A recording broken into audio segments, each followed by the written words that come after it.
Our next speaker is Tom Flynn, who is our environmental project manager, and he has been working very, very hard on our resiliency against flooding and planning for the future. So to speak about resiliency, Tom Flynn. Thank you so much, Carol. Thank you, everyone.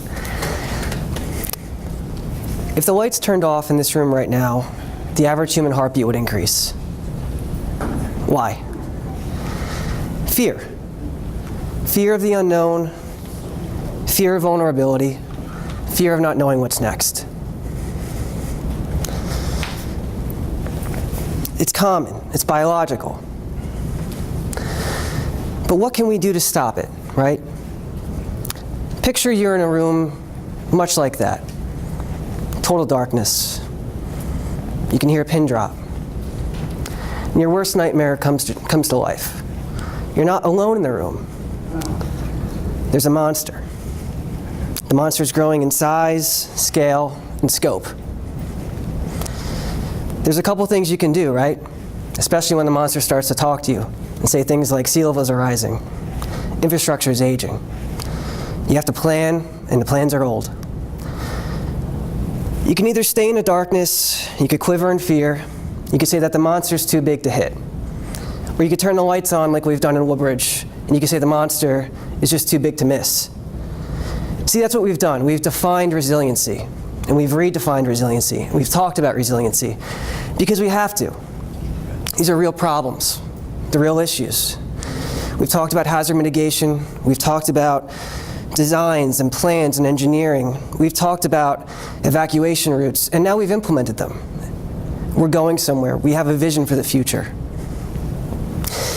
See, resiliency is interesting because it's not as common as most other words, right? It kind of rolls off the tongue nowadays. But it's kind of taken on a life of its own. It has a funding source now.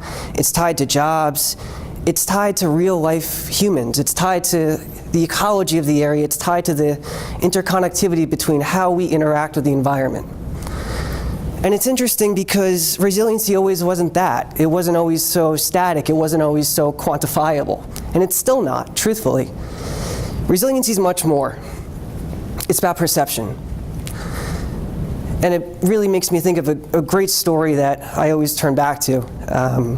Forgive me if I butcher it, but you know, a married couple wakes up every morning and the husband goes to sit with his wife, and the wife looks out the same window every day and says, "Honey, I can't believe the neighbors next door, the house is just so dirty.